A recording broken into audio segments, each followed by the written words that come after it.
On the 25th of January, people responded to a call for Egyptians to go out and express some anger. And express their hope also for a better future. And this was brilliantly captured in a very simple slogan that read, "Bread, freedom, human dignity."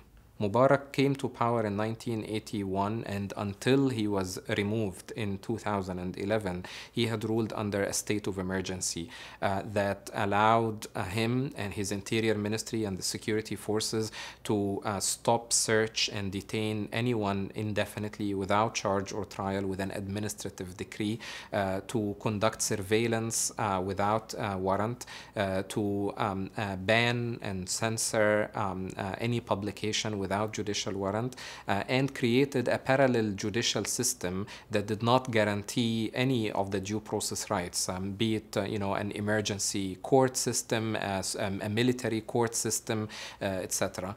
Of course, eventually, what this resulted in was the establishment of torture as a systematic policy. When people came out on the street in January, they were protesting all of this.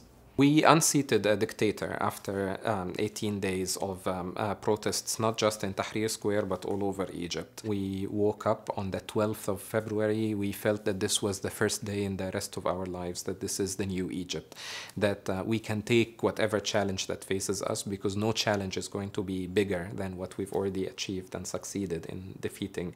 We're not celebrating now. The military officers that succeeded Mubarak in power decided that they just need to present the appearance to the people that they are achieving justice.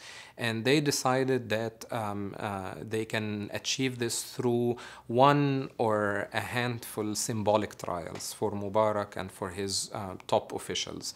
But they also made a conscious decision that there will be no process for truth-seeking, no process of sifting through the documents, archives, files of 30 years of misconduct and abuse and political and financial corruption and serious, egregious human rights violations. We are now in this unbelievable situation where the police are coming back to power with exactly the same practices and abuses that they were committing under Mubarak. And this is just one example. The same is true for all the other institutions in Egypt, be it the judiciary, the security sector, the service delivery, the socio-economic policies. In every aspect of our public life, we are still very much living in Mubarak's Egypt minus Mubarak.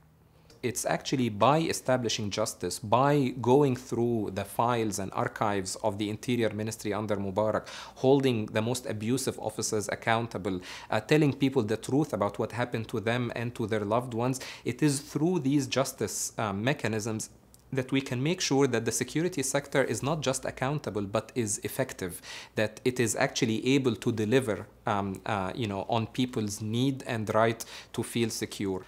The most important impact of implementing a package, a comprehensive package of justice measures, is that it allows for the emergence of a new narrative. A narrative of consensus, a narrative that says this was the old Egypt, today's is the new Egypt.